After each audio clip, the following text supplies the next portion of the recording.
First, we're going to start with opening remarks and then move into the rest of the agenda. So it is my pleasure to introduce Dina Suggs, Chief Diversity Officer for Ulster County.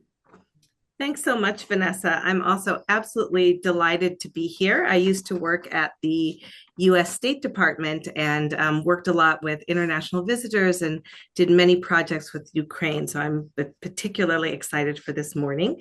But it's also my pleasure to introduce our County Executive, Jen Metzger, in her current role as County Executive and in her previous role as the chair of the New York State Senate Agriculture Committee.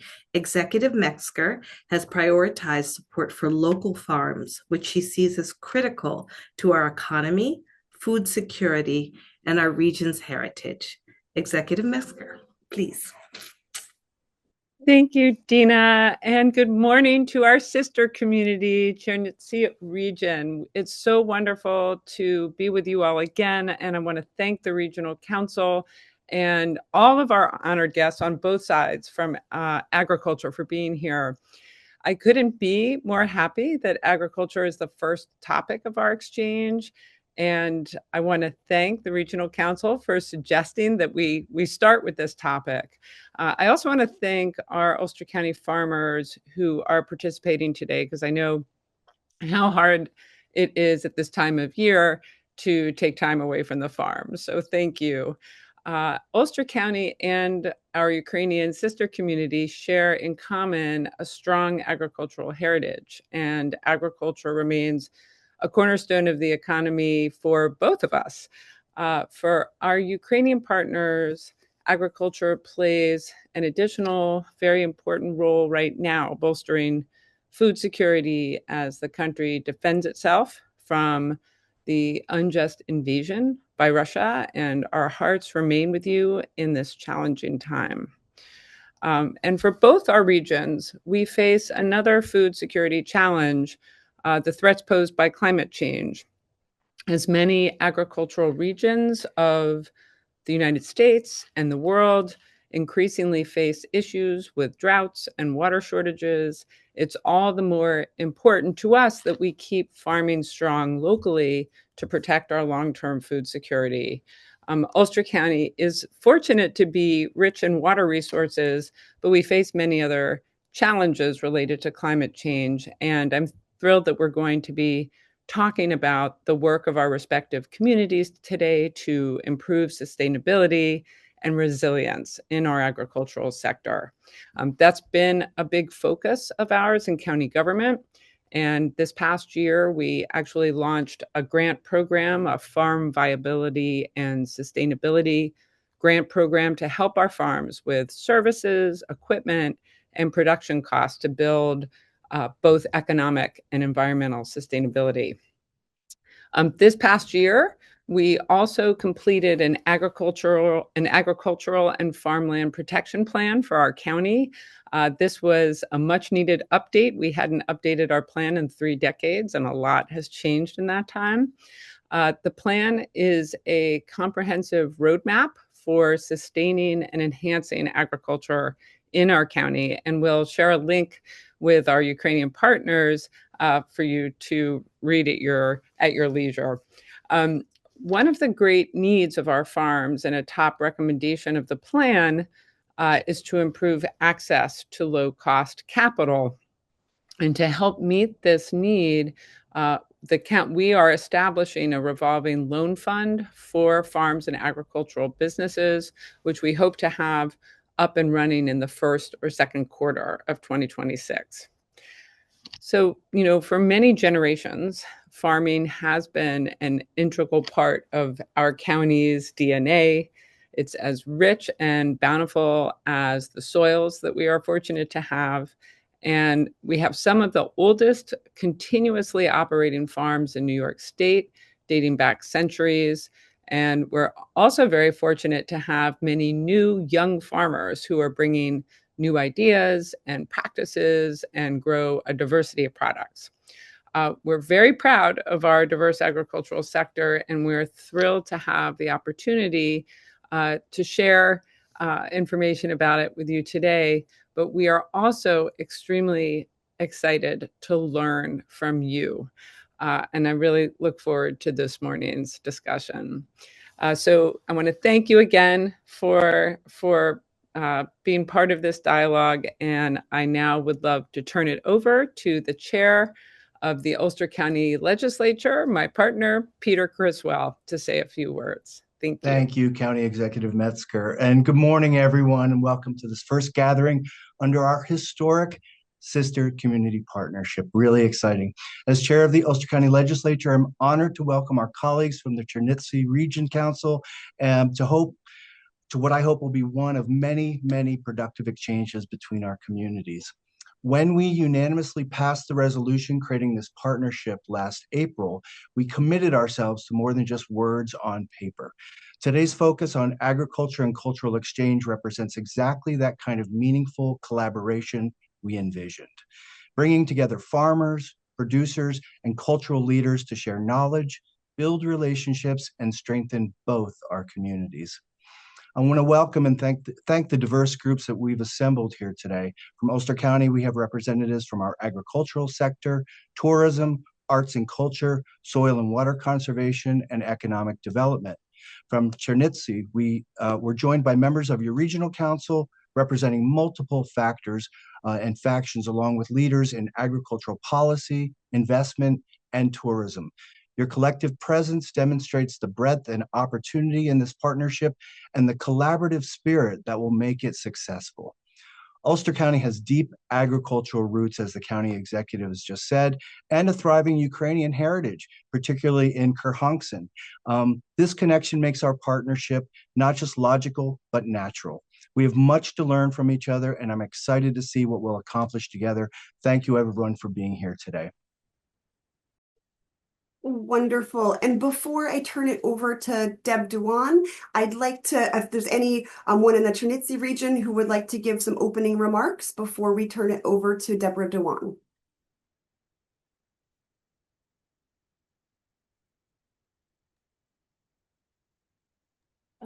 Yes, please. Can you hear us? Yes. Right. Хочу привітати всіх присутніх. I would like to greet all the participants of this meeting. Вже в нас стало традиційною зустріч. This is a traditional meeting. It's not the first time we have been together. Це приємно відмітити. And we are excited about it. І дуже приємно, що ви звернули увагу саме на дане питання сільського господарства. And we are very excited that you paid your attention to the issue of agriculture. Історично склалось, що наша область розташована в трьох географічних зонах: степ і гірська місцевість. Our region is historically located in three geographical zones: steppe, forest steppe, and mountainous regions. Тому і це вплинуло на формування тих видів сільськогосподарської діяльності, які наразі розташовані на нашій місцевості. And that has greatly influenced the types of agriculture that have developed on our territory.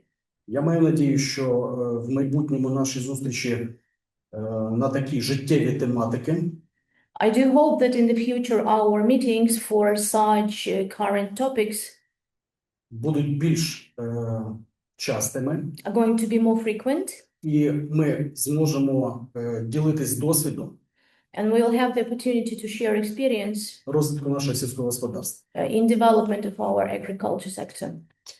Хочу повідомити, що наразі в Чернівецькій області працює більше 600 приватних сільських фермерських господарств.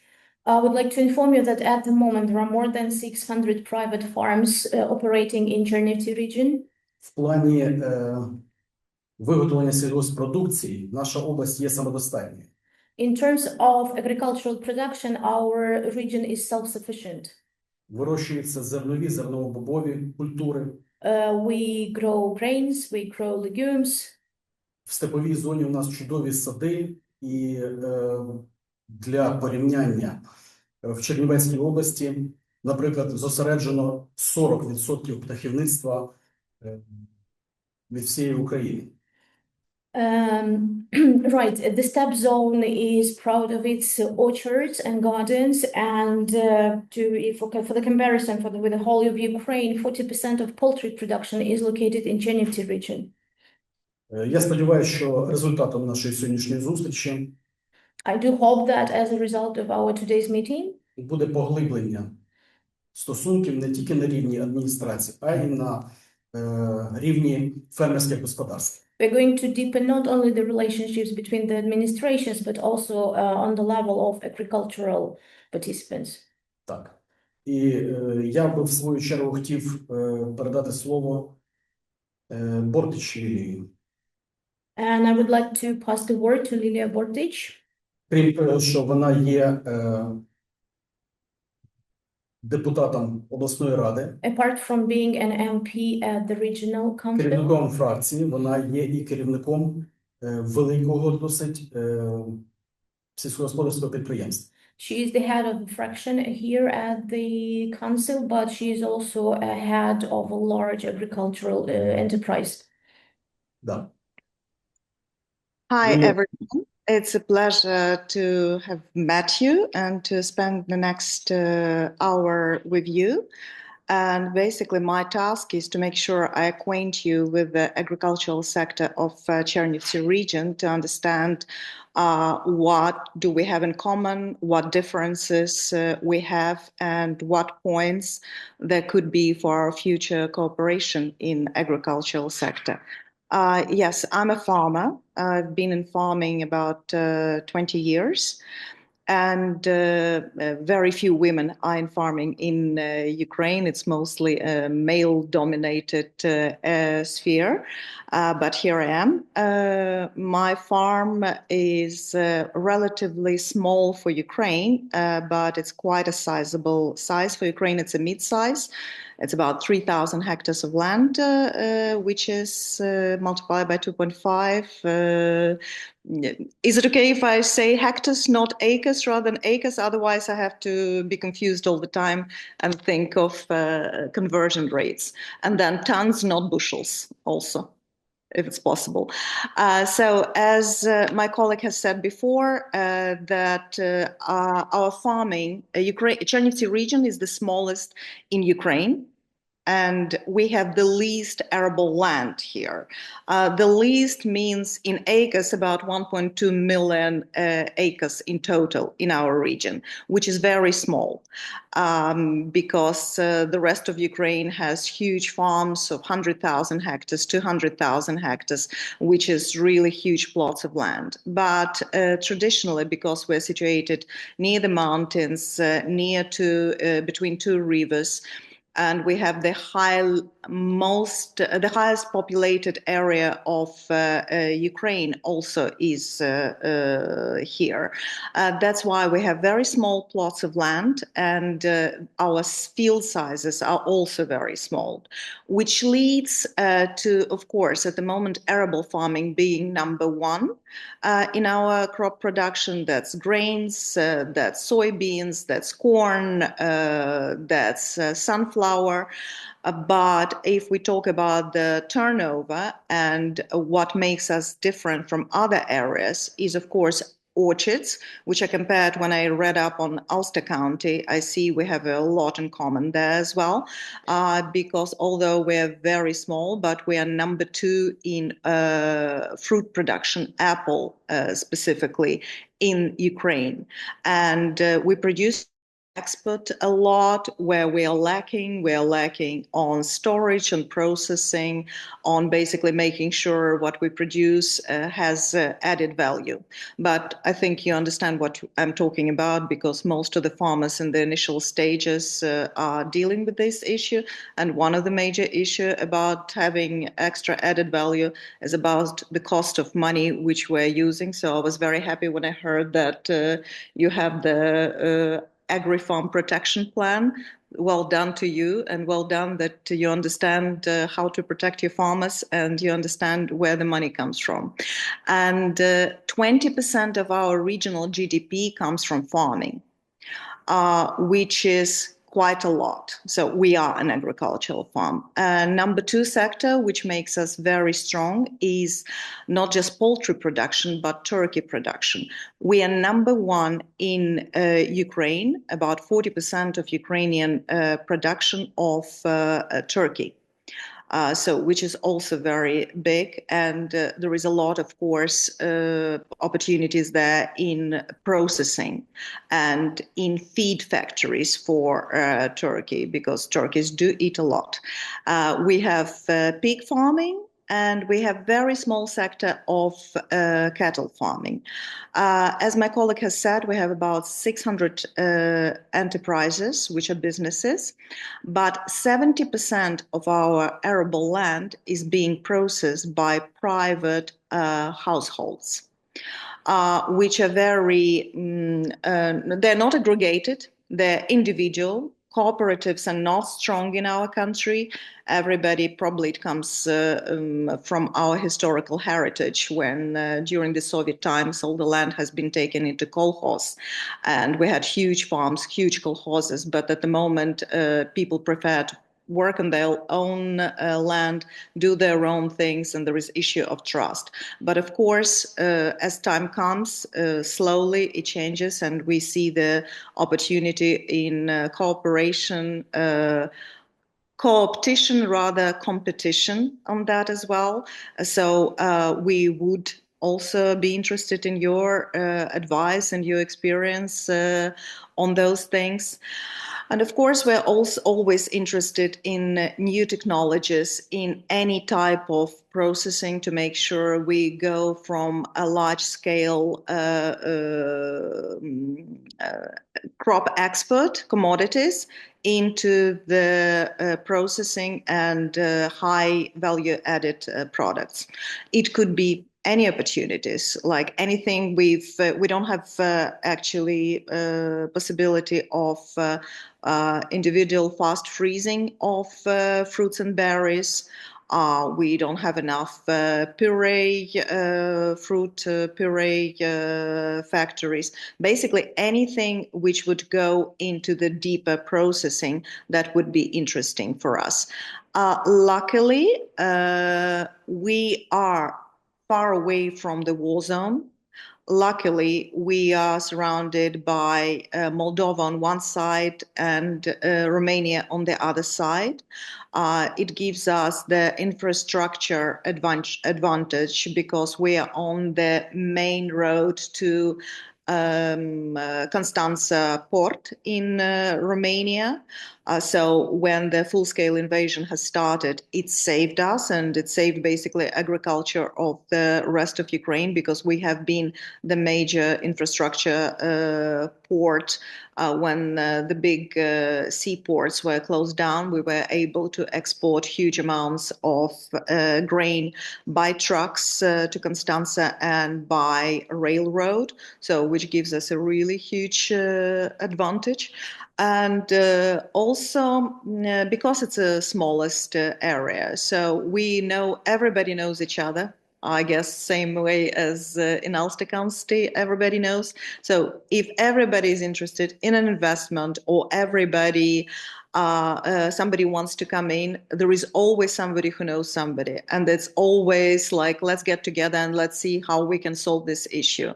And the regional council is always supporting any initiative connected with supporting local business, but also foreign investors who are coming into this country, because we understand that we will not be able to survive this aggression without support of the outside world. And I would like to use this opportunity to thank all the Americans who have been supporting us constantly, and who give us the feeling that we're not alone in this, and that we will make sure we will win, and we'll go back to creating things rather than destroying things. That's how the world should go. So thank you. Thank you so much for that informative overview. And now we'll hear from Deborah Dewan, who is our Ulster County Agriculture Services Coordinator. Please, Deborah. Thank you, Dina. Good morning, everyone. I'm so very glad to be with you this morning and give you a brief overview of agriculture in Ulster County. As Lily just alluded to, there are many similarities between our two regions, and I think that this is a very rich opportunity for all of us to learn from one another. I'm going to speak briefly about the history of the area and how that has evolved into our agriculture today. We have very fertile soil that was formed during the last continental glacial retreat that makes Ulster County one of the most productive agricultural areas in New York State. If we could show the first map, please, of the context of, you can see where we are in the region.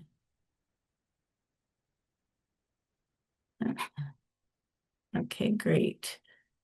Now, if you could see that, so we're outlined in red. We're nestled between the Catskill Mountains and the iconic Hudson River, about halfway between New York City and the state capital of Albany, connecting us to over 10 million people, which provides a high market potential for our farmers. We're a significant tourist destination, dotted with historic sites, small rural towns surrounded by stunning vistas, natural beauty with large tracts of preserved land, and a tapestry of active farmland, including wineries, cideries, breweries, and extensive agritourism opportunities. Agriculture is the second largest sector of the Ulster County economy after tourism, which itself is dependent on agritourism. So there's a direct link there. Historically, this land was home to the ancestors of the indigenous Lenape people, who for thousands of years hunted, fished, and farmed the land. Lenape's primary cultivated crops were corn, beans, and squash, planted together in a method known as the Three Sisters. The Lenape literally laid the groundwork for agriculture in Ulster County and many of the sustainable practices we see today. When the Europeans, primarily Dutch and English, settled here in the 17th century, farming became a mainstay of their activities and communities, feeding local populations and what was to become New York City. Dating back hundreds of years, Ulster County was renowned for producing a wide variety of grains, corn, livestock, dairy, fruits, and vegetables. Farms were family-owned and mid-size as they are today. Some legacy farms have been owned by the same family for generations. The oldest continuously operating farm in New York State is in Ulster County. Saunderskill Farm started in 1680 and now in the hands of the 12th generation of schoonmakers. Can we see the map, please, of agriculture lands in the county? Great.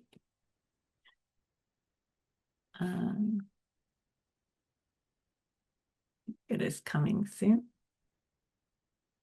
Okay, great.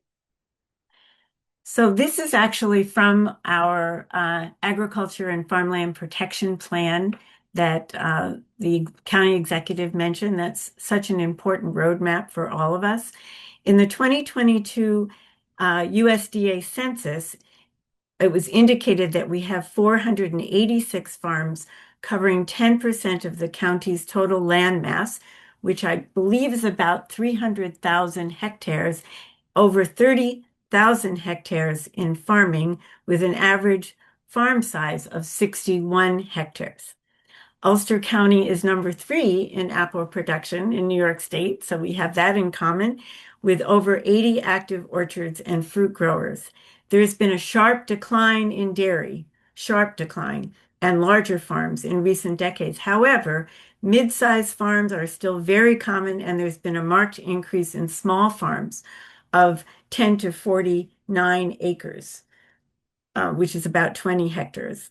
Farms are becoming smaller, and they're also becoming more diverse. Fruit growers are all multi-generational family farms, vertically integrated with their own cold storage and their own distribution channels. Another growth area for agriculture today is plants, flowers, and greenhouse products. In the past 10 years, there's been a doubling in cut flower production. Once a leading farm type, dairy is nearly gone, and livestock has slightly declined, while duck production has jumped. Recent phenomena like the local food, farm to table, and slow food movements have contributed to the growing support for local agriculture among consumers and have been a tremendous marketing opportunity for our small and mid-sized farms. In addressing food insecurity, we have a robust farm to food pantry program, community-supported agriculture, CSAs, which you'll hear about, and farmers markets now accept food assistance coupons, enabling people struggling to put food on their families' tables and to benefit from fresh, locally grown food. Can we just show the pie chart, please?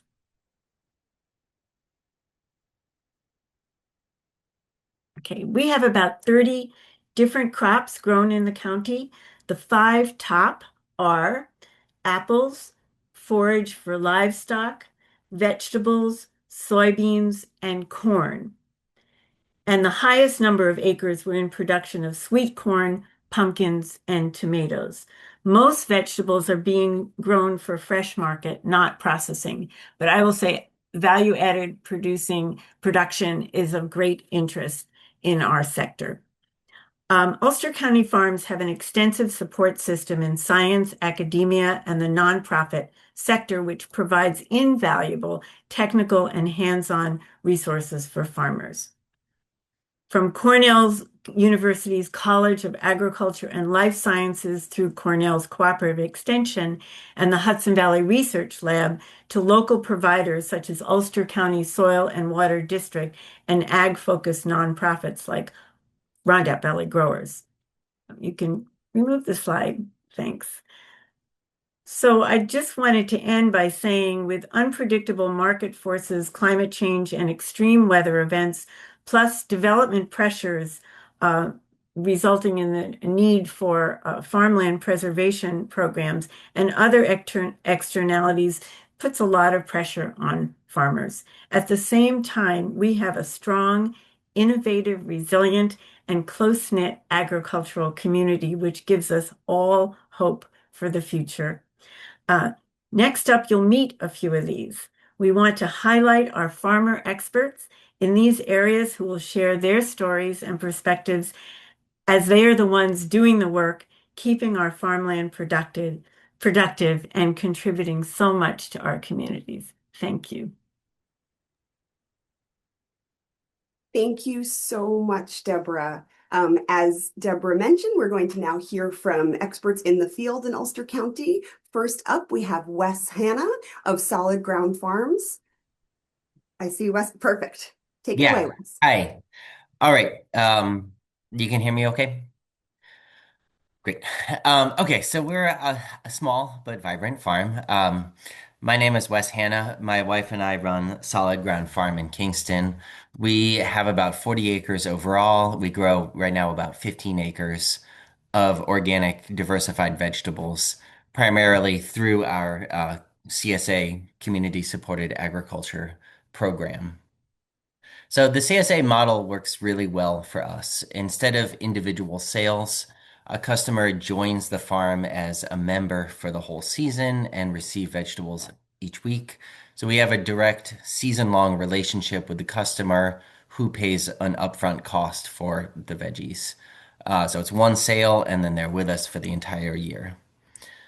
It benefits us because we get a lot of revenue in the early season when we're spending the most money on supplies and new equipment. And it's a guaranteed sale. Like once we fill up, we don't need to do any advertising. And year after year, new customers tend to come in through members recommending us because it's such a close relationship. It really builds itself organically. In our 10 years, we've spent essentially no money on marketing costs, and yet we do sell everything we produce. So that's great. From our customers' perspective, foremost, they're getting a great deal on fresh produce. It's more affordable because it's more affordable than buying from a store because they're coming straight to the farm. There's no marketing costs, so we can cut out all of that and pass those expenses on to the customer. And they also are just getting a really close connection to the farm and they take pride in it. We have a large pick your own garden that's accessible to members and they come every week, kids running around. People see how the food is produced, get to pick some of their own food, and it really becomes a community space for the neighborhood. The CSA is also more than just our one farm. To make it more appealing, we work with other farms in the region to bring in fruit, eggs, mushrooms, honey, meat, dairy. So members really are accessing 10 farms just through the one relationship here. We also try to be as flexible as possible. So for us, that means rather than prepackaged boxes, our members choose each week what they're picking up from the farm. And then we have different share sizes to fit different household sizes. And we've introduced what's a very successful like sliding scale cost. So wealthier households can help to cover the costs to subsidize shares for those who need it. We also have flexible payment plans, and we accept SNAP government food subsidies to lessen the burden of the upfront cost. So from the customer perspective, there's really no downside. And also, I just wanted to mention, as CSAs have grown in the region, and I think a conservative estimate is there's at least a couple hundred in the Hudson Valley.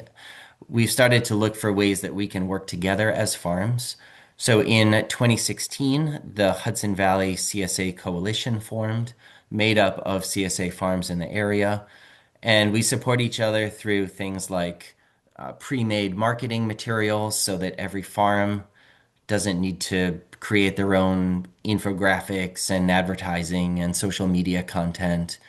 We have an online directory to help steer potential customers to their closest CSA farm. We organize peer-to-peer trainings and other events, and the coalition also facilitates the SNAP subsidized shares. So yeah, in short, CSA farms are really fostering like strong local communities centered around the farm.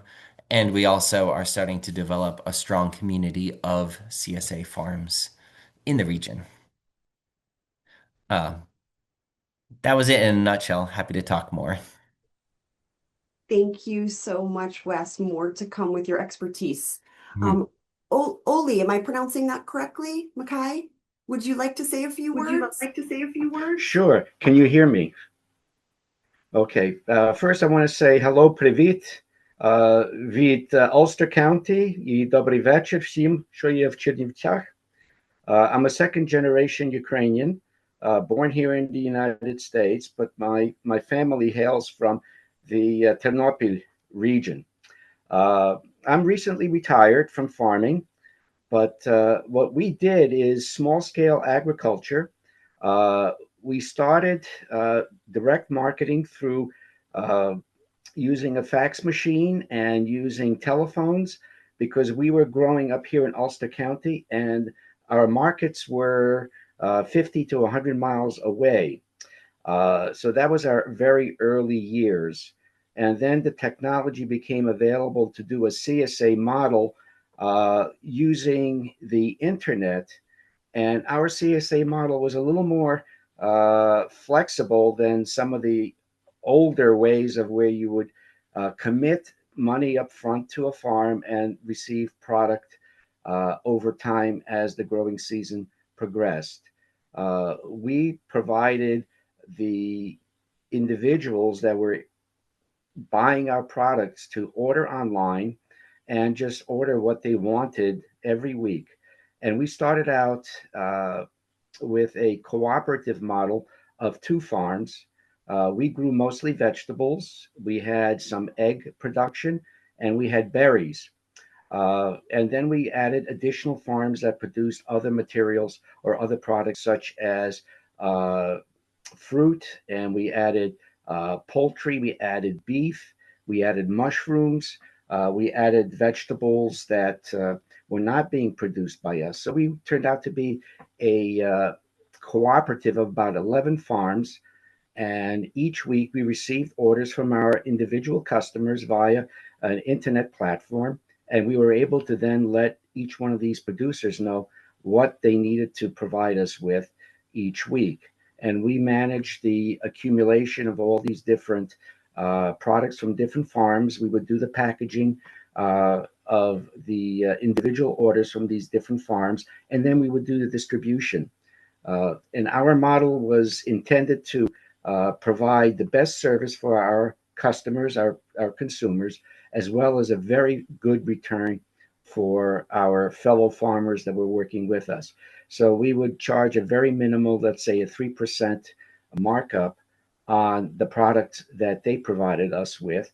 And we provided additional markets for their distribution. So we cooperated, and together we were fairly successful in growing our membership, and we supported about over 90 families that participated in our program.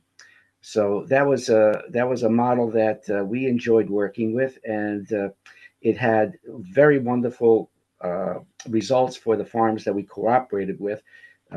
We were very close. We shared information, we shared resources, we shared markets, and we shared equipment. So that's what I wanted to just describe what our particular model was like in Ulster County. Wonderful. Thank you so much. Thank you so much. We're going to be moving to sustainable farming practices with Jake Wiedemeyer. I know that he's been walking around on the farm this morning, so hopefully he can join and we can share his presentation. Are you able to unmute there, Jake?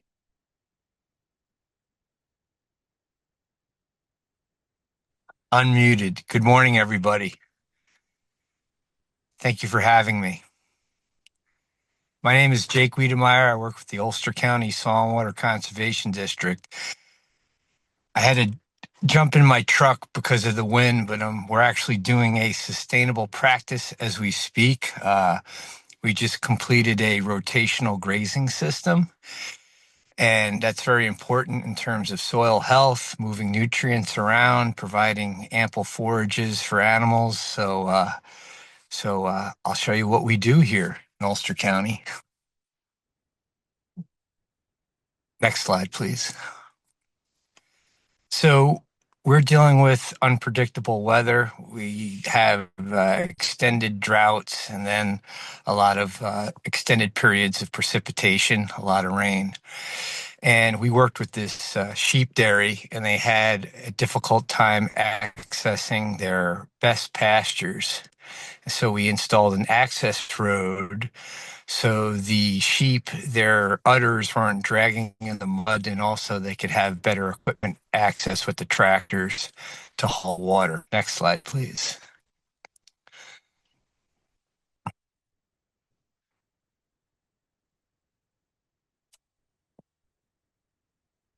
Next slide. Oh, yep, thank you. I'm on my iPhone, so I can't really see it. So we did this practice in the summer. I'd go back one. So we did this access road in the summer, and it really was a game changer for the operation. And the animals have better access to their good pastures. And also there was a lot of nutrient management issues in terms of if you have compacted soils with runoff. And so we solved that problem. Next slide, please.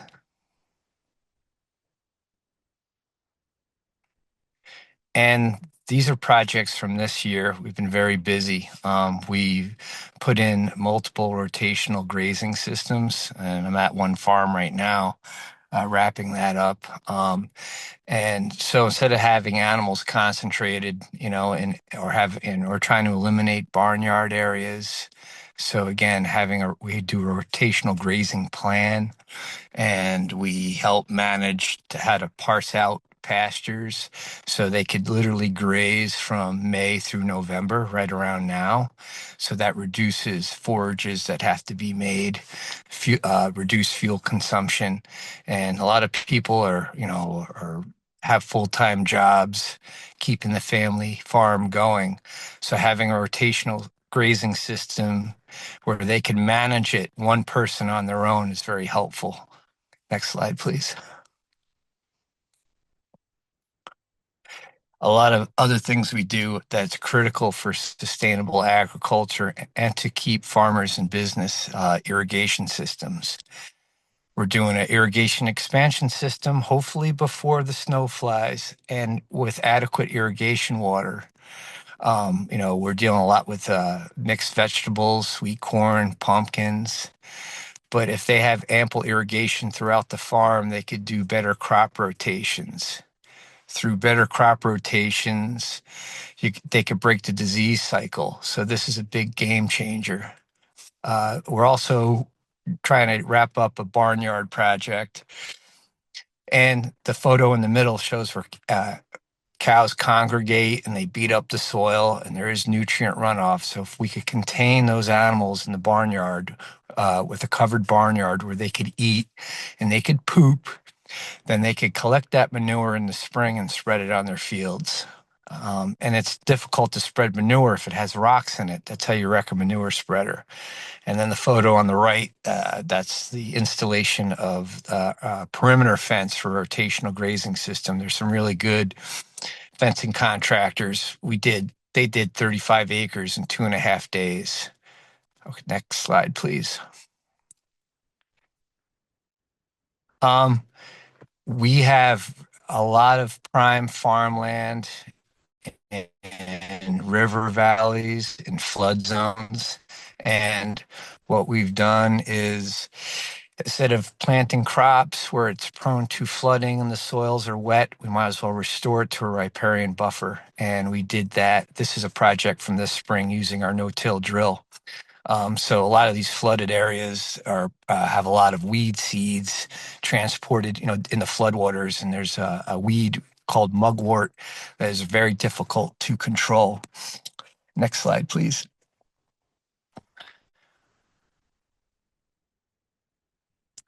So the previous slide, that's an organic operation.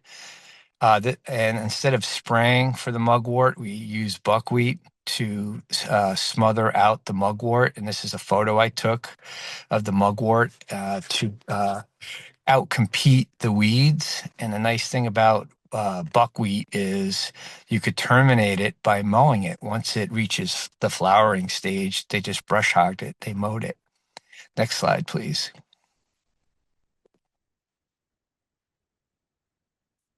So that's a photo of the buckwheat that was mowed, and instead of having tillage, we used the county-owned no-till drill. The farmer did, and we put a riparian pollinator mix in, and we also did a riparian tree and shrub planting as well. So again, if there's areas that are prone to flooding, why fight it? You might as well restore it to a natural condition. Next slide, please. And we did some more riparian plantings. This is along the Wallkill on a couple of farms. So we did tree and shrub plantings, and then there's a lot of the soil is very erodible, so that it's alluvial prime ag soils. But due to ice scour on the Wallkill River, there are eroding banks, and we would use, instead of using rock to stabilize the bank, we like to use vegetation, a softer approach. The only caveat to planting willow stakes is the beavers like to eat it, so we have to be mindful. We had to replant that twice. Next slide, please.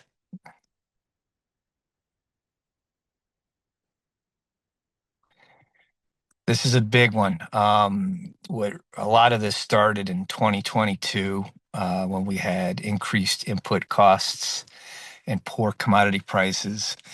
And a lot of the farmers they love doing cover crops every year, but with the economy back then, either pay their help or plant a cover crop. It was very tight. And so a lot of the cover crops are planted in flood-prone areas.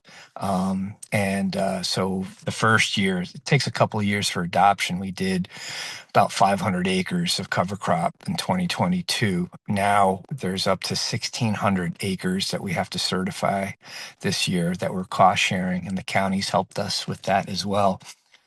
And, these are the photo on the left. That was in 2024, and it was a drought year. And using the no-till drill, instead of tilling the soil, that's a field that was in corn silage for cows. That no-till drill, it was a precision seed placement for, a perfect soil to seed contact. So if they dissed that field, that would release soil moisture. Using the no-till drill helped retain it. And the photo on the right, we have our cover crop signs out, but what happens when the snow melts? You're going to have soil erosion. So there is a established cover crop underneath the soil. And it helps keep our soil in place. It helps take up any excess nitrogen. It's really a great soil health program we have, and the county definitely supports us. We appreciate that. Next slide, please. The county also helped us obtain this row mulcher. So we do have a lot of orchards. I'm in orchard country right now. And it's good for promoting soil moisture. They do a lot of drip irrigation. And the farmers, it also are really concerned about the over application of herbicides. So when they're burning down weeds along the tree rows on steep slopes that are highly erodible, they're having erosion issues. So one of the needs was, let's get this piece of equipment that the farmers can share and apply wood chips along the orchard rows. So again, we're reducing herbicide usage, and we're also retaining soil moisture, and it's a good thing. And even the people planting blueberries and raspberries, they might have half an acre. They use that. It's real labor savings, where instead of it taking them a day and a half and 4 laborers, one farmer got everything done in about 25 minutes. Next slide, please.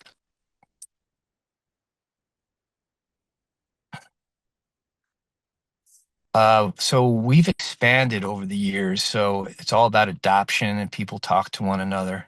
And the county helped us with this as well. I get this 12-foot no-till drill. And this actually folds. So it's 12 feet in width, but when we fold it into road mode, it's 8.5 feet wide, and we deliver it to the farmers. So the larger acreage farmers really benefited from this. So anybody that's no-tilling over 20 acres, they tend to use the bigger drill. And, it's all about adoption and helping out the farmers. But having the rental program is key, because this piece of equipment costs $46,000. It doesn't pay for a farmer to buy this and only use it once or twice a year. So that's why we have it, and it's shared amongst the county farmers. Next slide, please.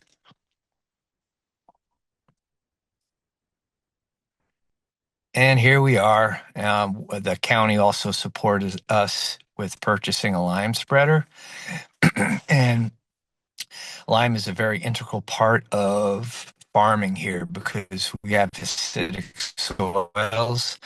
And so the farmers do rent this lime spreader at a low cost. Again, this piece of equipment costs $27,000, and it doesn't pay for a farmer to have that expenditure. So it is shared, and then farmers buy lime in bulk and spread their fields. The key thing with lime is of keeping the soil pH appropriate for the crop needs. It also reduces fertilizer usage. And this is me and our staff and our board of directors in this photo. Next slide, please.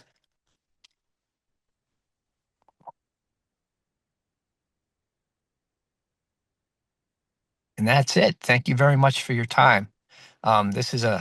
We do have a lot of forage production. This is one of my hay fields, but I appreciate your time, and I have to jump off in a couple of minutes, but thank you. Real honor. Thank you so much, Jake. A lot of exciting things happening with sustainable farming practices and lots of follow-up to come after that. Next, we have Olivia Petrosella of Rondout Valley Growers Association, who will be speaking briefly on the Farm to School initiatives.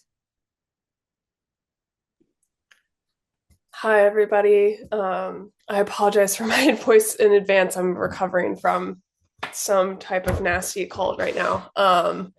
But yeah, I work for Rondout Valley Growers Association. We're a very small nonprofit centered in Ulster County, but more specifically, the Rondout Valley is a small section of Ulster County where there are a lot of small farms. Just to know, I loved seeing the seed drill out and about. It was actually just at my property not a couple weeks ago, and it was like an amazing gift to have that so accessible for small farms that aren't able to necessarily own big equipment like that that is so valuable in sustainable agriculture. But yeah, so a lot of what our organization does is really just support small agriculture in the ways that our current economic and our current economic system maybe doesn't do in the best way. Farmers are at, a disadvantage in a lot of ways in terms of, the amount of land that they have access to in Ulster County. That's a huge challenge that we navigate in this county is the cost of land. A lot of farmers unable to own their own property and other elements that through having a not-for-profit organization, we're able to create supports that don't necessarily exist otherwise. And so I work for a small aspect of this nonprofit where we do farm to school initiatives, basically trying to do what seems very logical, but is also very challenging to actually make happen, which is get produce that is grown in Ulster County onto Ulster County school kids' lunch tables. And so a lot of what we see trouble with in terms of getting that produce in is just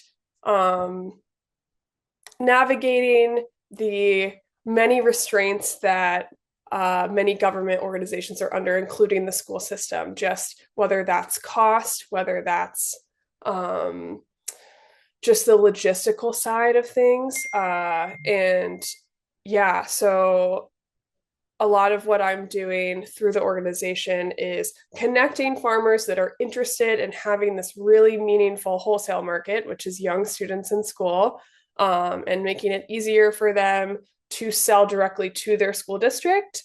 So we almost act as a micro distributor, meaning I go out in the world and connect with all of my great friends that farm in the county, figure out what they're growing, and then communicate with the school system.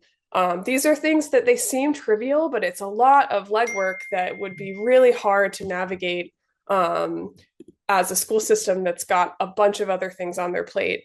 And the other aspect of what we do is sometimes local produce, especially local produce that's grown organically or that's grown on a small scale. It's beautiful, tasty, nutritious produce, and it also sometimes has a higher price point than something that they'd be getting from somewhere else. But it matters to us that we're supporting that local economy and we're able to fundraise to cover some of the cost that is associated with buying locally. Once again, this is something that kind of makes no sense. Why would something grown just down the road be more expensive than something grown in California? There's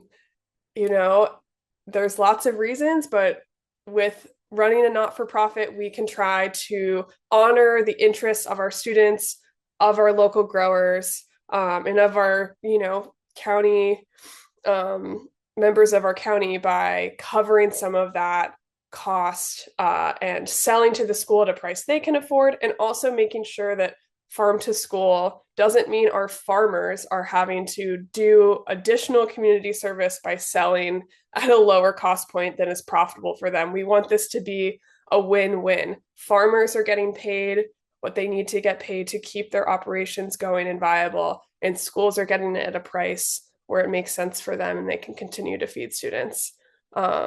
And yeah, I think that's mostly all I have. But the program right now is continuing to grow. It's been very viable. There's been lots of excitement on the farmer side and the school side, and definitely the parent side as well. Getting parents involved and knowing has been critical. So that's it from me. Thank you so much, Olivia. Again, more follow-up in the conversation after the sector highlights, and then we'll be sharing links to all of these programs after. So don't feel like you have to be getting every point. Our last sector highlight is agritourism in Ulster County, and it's my pleasure to introduce Charles Hurd of Hurd Family Farm. Hello, thank you. Can you hear me okay? Good? Okay, great. My name is Charles Hurd. I'm at a seventh generation apple farm. Our family came from England in about 1660. We ended up in Connecticut and started a farm down in 1863 in Hudson Valley, New York. We started with a sawmill. We grew currants, grapes, and lots of different, we had cows, pigs, and eventually we ended up in wholesale apple production because that was what worked well with the region and that's where the demand was. My grandfather pioneered controlled atmosphere storage of apples in 1953, and we received great prices in February of 1953 that we still received in the 1990s for wholesale. So for the wholesale apples, it became very difficult to maintain, and that's when my mother turned to agritourism. And while we still do wholesale apple production and we ship apples almost every day of the week during season, we are focusing more and more on agritourism because it helps connect us directly to customers and keeps the dollars as close as possible to the grower and to the farm. We're constantly innovating with new packaging, design, storage techniques. I'm on the board of the Apple Resource Development Program, which in New York State, when you sell a box of apples, we tax ourselves. We voted as the growers to tax ourselves 17 cents per box. That money gets split up between Apple marketing and Apple research. And I sit on the board. It's a 6-member board made up of growers that takes that money that comes from the apple growers and we use it for research and development. And most of that funds goes to Cornell research and scientists. And so I have the privilege of being able to see a lot of the cutting edge research that's coming out of Cornell as it's coming out. So I like to stay up to date and consider ourselves to be a very modern farm. We sell all around New York City. We direct drive to stores directly from our farm. We also sell to wholesalers that sell all across the country. We used to, but no longer do export. Mostly went to England, Israel, India, another place you probably wouldn't want to know about. We used to send them to, it doesn't go there anymore. And then we have a lot of connection with our customers now because being able to meet them directly, we're able to get what the customer, the needs of the current customer, the taste profile. And as different apples develop, we get to send them directly to the customers and we can get that feedback.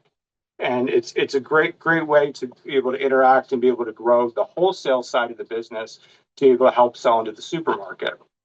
I heard earlier during the introduction that when I started the business here 20 years ago, it was also a very male-dominated industry. And now, over the last 20 years, I can say there's so many females in charge of large operations. Our largest apple marketer in the state is woman-owned. And it's a great way to get somebody into maybe a large wholesale farm. It allows them to find a place on the farm where my mother didn't have that niche. She didn't come from a wholesale agricultural background, but she was a teacher and an educator. And she was able to find a niche on the farm that became profitable and gave her a place where she really stood out and belonged. And that really helps other people in the family that might be unique or have creative or different talents that aren't the wholesale agriculture. So I think it's important to be able to bring that talent pool in from the people that don't want to sit on a tractor but do want to be part of the family operation. And if there's anything that I can do to help to my experiences going forward, I'm happy to be a part of this. And thank you for inviting me.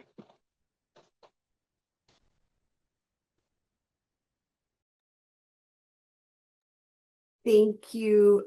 Oh, thank you so much, Charles. Dina, do you want to take it away?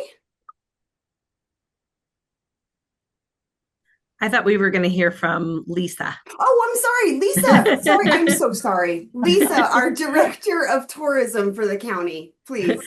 Last but not least. Thank you, Dina, and thank you all. I am so happy to have followed Charles because I myself am the daughter of an Ulster County apple farmer. I grew up on a 500-acre commercial apple farm that actually transitioned to a vibrant U-pick and retail operation once my brother took it over. It was founded by my grandfather, and at one time my grandfather, father, and brother all worked there together.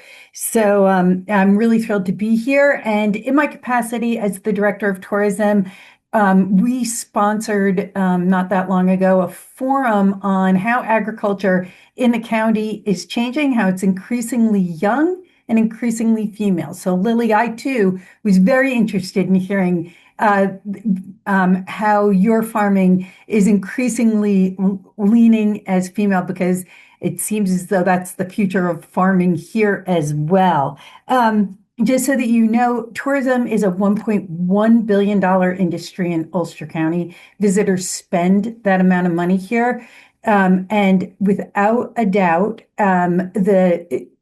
one of the main drivers here is our agritourism. We have 34 craft beverage producers here, with many of them providing experiences right on site, as well as more than 24 U-pick operations. Again, Lily, leaning into our similarities, our U-pick runs the gamut from cut flowers all the way to picking apples, peaches, and cherries, and everything that you can think of in between, as well as pumpkins. So, but most importantly, I think to our visitor is that farms provide these beautiful landscapes and reasons for people to come here and spend time here, and not just once, but over and over and over again. And our farmers are providing a heritage and extending that heritage out to the people that come to visit them.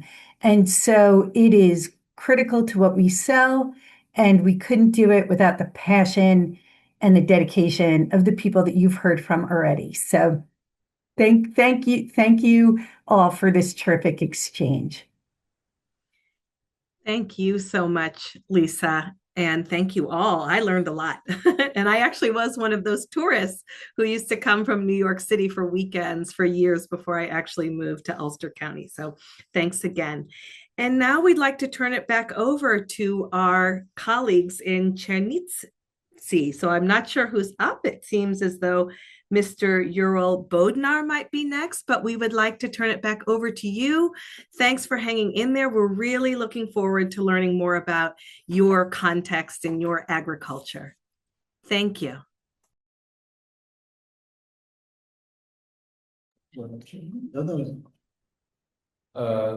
Всім доброго дня. Hello, everyone. Мене звати Олександр Шкурідін. My name is Alexander Shkuridin. Я депутат Чернівецької обласної ради. I'm an MP at Chernivtsi Regional Council. В сферу моєї діяльності входять регіональна політика, гуманітарна сфера та туризм. I work with regional politics, policies, humanitarian sphere and tourism. Вже мої колеги попередньо сказали, що наша область має особливості. My colleagues have already told you about the peculiarities of our Я region, хотів би продовжити, and I would like to carry on. незважаючи на те, що вона найменша в Україні, наша область, Despite being the smallest region in Ukraine, вона має таку специфіку, що відображає Україну в цілому. it is specific in the terms of representing Ukraine as a whole. Тобто вона відображає Україну електорально, історично та географічно. It represents Ukraine in electoral terms, historical, and Історично, географічно and та geographical електорально. terms. In electoral, geographical, and historical Тобто, terms. іншими словами, Чернівецька область – це Україна в мініатюрі. In other words, Chernivtsi region is a miniature Ukraine. А у нас немає великої кількості підприємств, які займаються виробництвом. We don't have a lot of production enterprises. Тому, якщо ми говоримо про економіку, So when we are talking about the economy, то наша область розвивається в першу чергу завдяки сільському господарству. our region is developing firstly thanks to the agriculture, Торгівлі та туризму. trade and tourism. Є кілька факторів, які впливають на туристичну привабливість нашого краю. There are several factors influencing the touristic attractiveness of our region. Перше – це історична частина. First is the historical component. Якщо ми заглянемо в історію нашої області, то побачимо, що вона складається, сучасна територія Чернівецької області складається з 3 історичних частин. So if we look back into the history, we can see that the modern territory of Chernivtsi region consists of 3 historical parts. Найбільша її частина Буковина входила в склад Австро-Угорської імперії. The largest part, Bukovina, was a part of Austro-Hungarian Empire. Східна частина, яка має назву Бессарабія, була частиною Російської імперії. The eastern part, known as Bessarabia, was a part of Russian Empire. І найменша частина Герцаївщина була складовою Румунії. And the smallest part, Herzegovina region, was a part of Romania. Власне, цей історичний факт і вплинув на те, на різноманітність культури нашої області. So this historical factor influenced the diversity, the cultural diversity of the region. На території області проживало та проживає велика кількість націй та народностей. There have been living a lot of different nations and ethnicities. Окрім українців, це румуни, молдавани. So we have Ukrainians, Romanians, Moldovans, Polish, німці, Germans, Jewish, Armenians, угорці, Hungarians, ромська група Roman та population, багато інших. and a lot others. І є такий вислів: Буковина край толерантний. And there is a saying that Bukovina is the tolerant region. І це походить від того, що всі нації народності завжди співдружно жили на цій території. Because all the nations and ethnicities have always been living peacefully in this territory. Здійснювали спільну діяльність. They work together and they exchange culture. Власне, наслідком цього стало те, що на території області велика кількість історичних споруд збереглася. As a result of this, we have a lot of historical structures preserved on the territory of the region. Це пам'ятки культури національного значення. These are cultural monuments of national scale. А також всесвітньої спадщини ЮНЕСКО. And also UNESCO World Heritage. Серед них колишня резиденція митрополитів Буковини. One of them is the former residence of the Bukovinian metropolitans. The Palace of Justice, the theater. По території області ми маємо велику кількість палаців, які датовані 19 століттям. Throughout the region we have a lot of palaces which date back to the 19th century. Більше сотні приватних, громадських та комунальних музеїв. More than 100 of private and communal museums. Об'єкти сакральної архітектури. Objects of sacral architecture, churches. Частина з них притаманні території саме Чернівецької області є унікальними. Part of which are very peculiar and unique, specifically for the Chernivtsi region. Це як і дерев'яні, так і камінні. These are both wooden and stone constructions. Це церкви 18-19 століття. They date back to 18th, 19th century, as well as такі, яким по 400 і 500 років. As well as ones that are 400-500 years old. Гордимося також Хотинською фортецею. We are proud of our Khotin fortress, яка входить в склад 7 чудес України. Which is one of the 7 wonders of Ukraine. Щодо географічного напрямку. About the geographical factor. То на території області зосереджена велика кількість пам'яток природи. The territory, the region has a lot of natural monuments. Це печера. These are caves, озера, lakes, водоспади. Waterfalls. Пишаємось Дністровським каньйоном, We are proud of our Dniester Canyon, розташований вздовж річки Дністер. which is located along the Dniester River, А також західна частина області – це гірська частина. and the western part of our region is mountainous. Власне, така географічна особливість нашого краю і впливає на розвиток агротуризму. And this geographical diversity of our region influences greatly the development of agritourism. В області розвинений подієвий туризм. Слово подія. The event tourism is very developed in our region. Багато фестивалів свят започатковані якраз представниками сільського господарства. A lot of festivals and feasts, they were started by the representatives of agricultural sector. Проводяться фестивалі різноманітні, які стосуються продуктів харчування. We have festivals connected to different food items. До прикладу, виготовлення сиру, For example, cheese making, березового соку, birch juice, фестивалі грибів, mushroom festivals, berry festivals, свята жнив the harvest festivals, та багато інших. and many other things. Якщо загалом туризм у нас на такому досить високому рівні розвивається, то агротуризм потребує більшої уваги з точки зору з боку влади. And if tourism in general is quite developed in the region, agricultural tourism needs more attention from the side of the government. І ми вважаємо, що це наш потенціал. And we think that it's our potential, one of our strengths. Розумію, що за 5 хвилин не можна багато розповісти. I understand that it's impossible to tell a lot in 5 minutes. Тому ми готові до чергових зустрічей, більш детально готові розповідати про те, чим багаті ми і який в нас є досвід. That's why we are ready for further meetings and more detailed discussions about the things that we have to offer. І так само готові брати приклад від вашого досвіду і від того, що робите. And we are ready to use your experience in order to develop our region. Ще раз велика подяка всьому американському народу і в тому числі і вам за вашу постійну підтримку нашої держави. Once again, we are really grateful to all the American people for the constant support of our country. Дуже дякую. Thank you very much.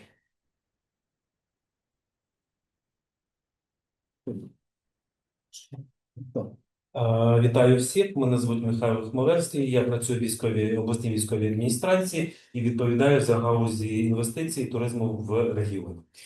Hello everybody. My name is Mikhailo Khmelevsky. I work in the so-called, now it's called the military administration of the region, and I work in the spheres of tourism and investments. Я хочу почати спочатку з більш практичної точки своєї доповіді. Тому я пропоную всім присутнім скористатися нашим мобільним додатком «Буковина Travel», де зібрані практично вся інформація про наші туристичні магніти, архітектурні, природні, а також те, що стосується і агротуризму. So I would like to start with introducing the Bukovina Travel app, where you can find all the information about architectural, historical sites, and all those things that might be interesting about our region. Скористатися додатком дуже просто. Він є на двох платформах на iOS і Android.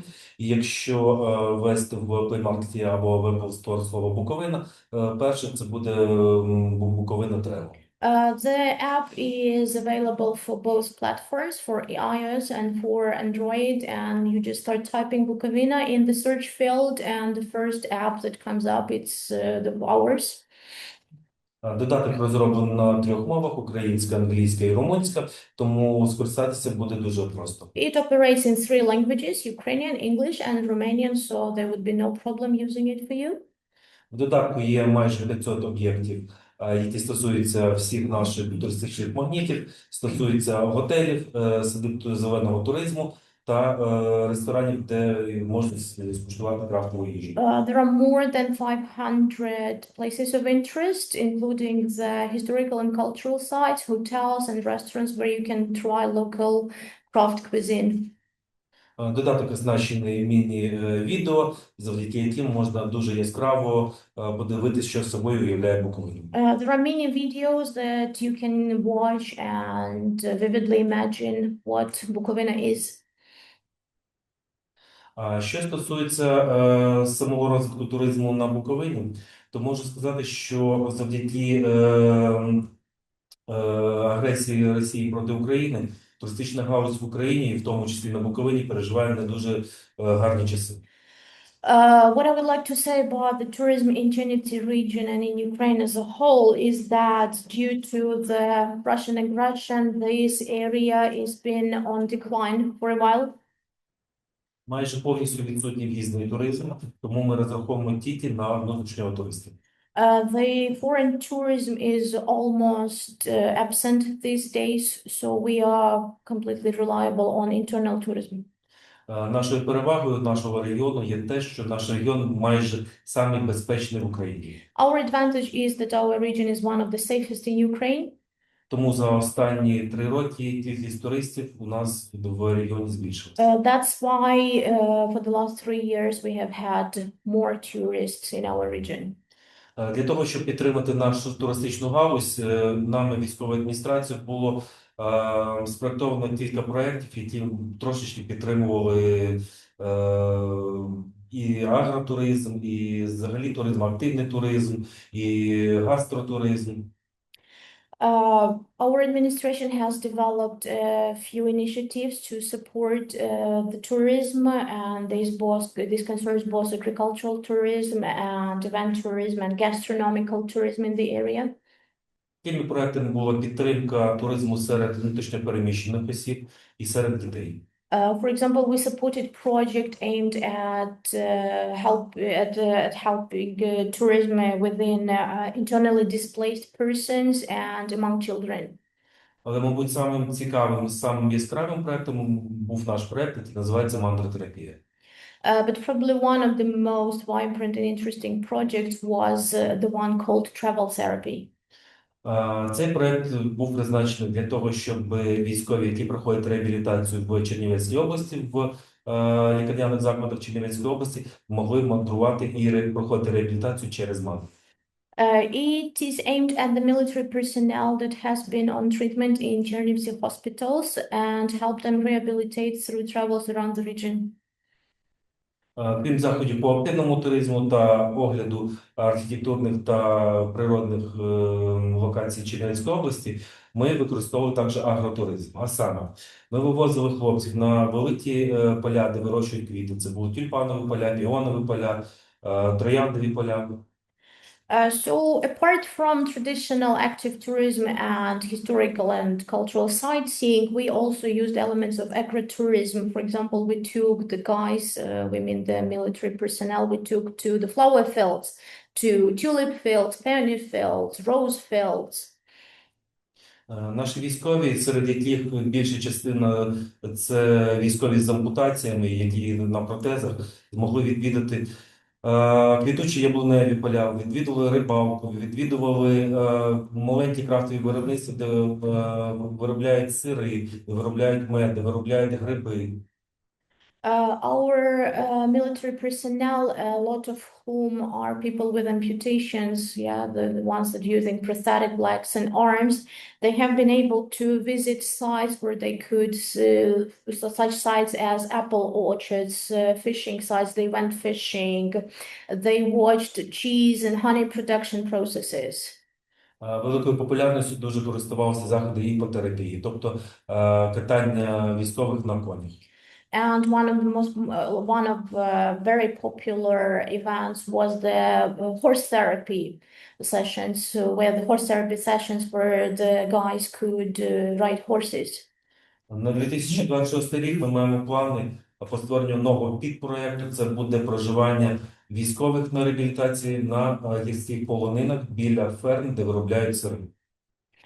For 2026, we have a sub-project for this initiative. We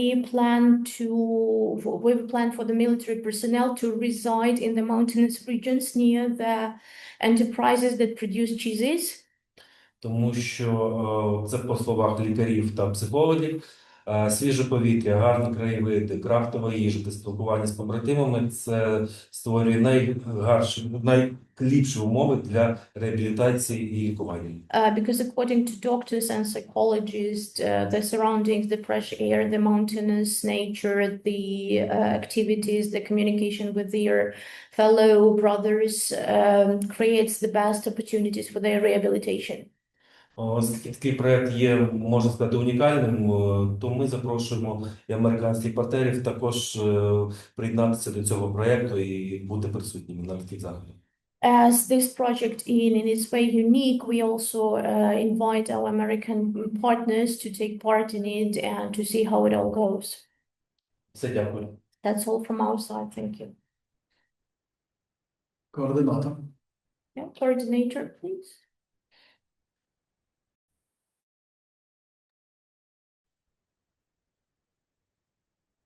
Wonderful. Is there anyone else in the Chernivtsi region who would like to speak before we turn it over to open conversation and question and answer?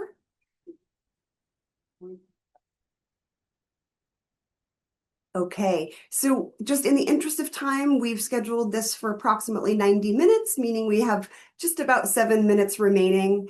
If you'd like to have any question and answer and speak, freely in open conversation, this would be a great time. But I also wanted to say that we will be following up with the resources that were discussed today, the Ag Farmland Protection Plan, all the resources that were discussed, along with emails to the organizations so that the conversation can continue.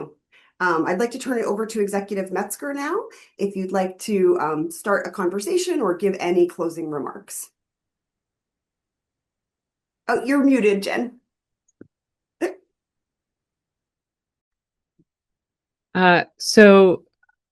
First I would like to say I've found this first introductory meeting incredibly informative and do hope that we can continue the dialogue on this subject. I think it's related to a lot of different areas too of mutual interest, of tourism, of the economy.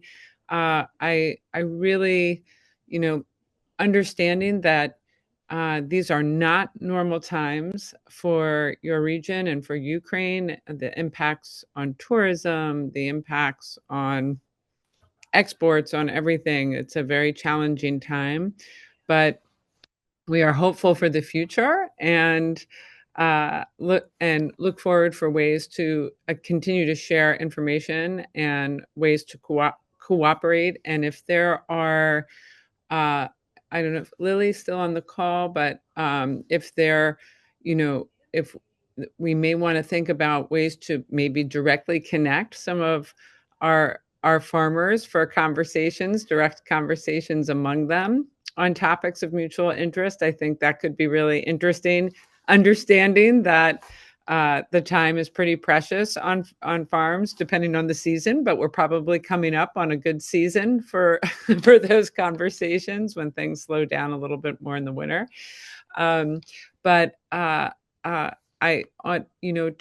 It was really interesting to hear about the programs you were just talking about to support, basically therapeutic programs to support military personnel who have been serving in this war. And I just wanted to mention that we have a lot of veterans who have gotten involved in farming, and we have a very interesting farm here in Ulster County that is veteran run.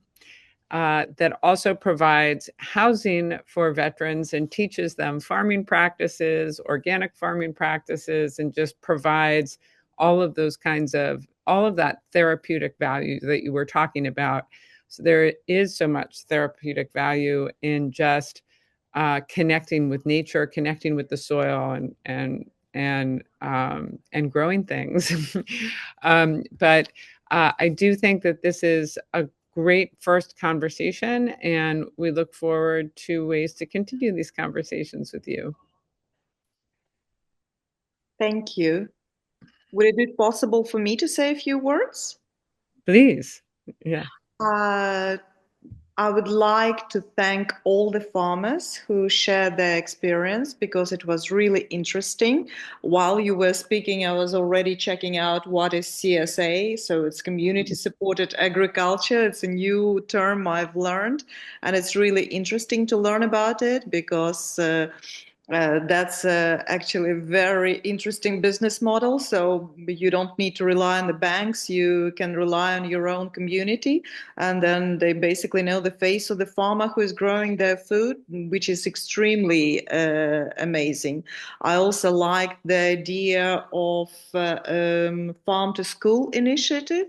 Nowadays, in the big scale, unfortunately, it's all going around the tendering procedures and buying cheaper, but it would have been so much better if the local schools would be buying from local farmers where they know where that cow was growing when they drink the milk, the face of the cow, and the face of the farmer who's growing their potatoes. This is also really great. So it would be interesting to find out how you're going around the process of how schools buys from local, not from somewhere from California. How do you go around this? Because there are restrictions. Nowadays, you don't know what you're eating anymore and where it comes from. So this is really amazing to support your local farmers and farming initiative. And of course, interesting the cover crops and things you do to make sure that you also not only make money, but you have sustainable practices to make sure that farming is not only for today, but also for the future generations to come. As Charles said, that his farm was from 1663. So you can imagine, when sometimes they say that farmers, they want to make the most money, and then they don't understand the farmers. Farmers are here today, tomorrow, and the day after tomorrow, because if you don't take care of your land, the land is not going to take care of you. So we do need all these sustainable practices, and we need to learn from each other how to do it. And the last but not least, the agritourism.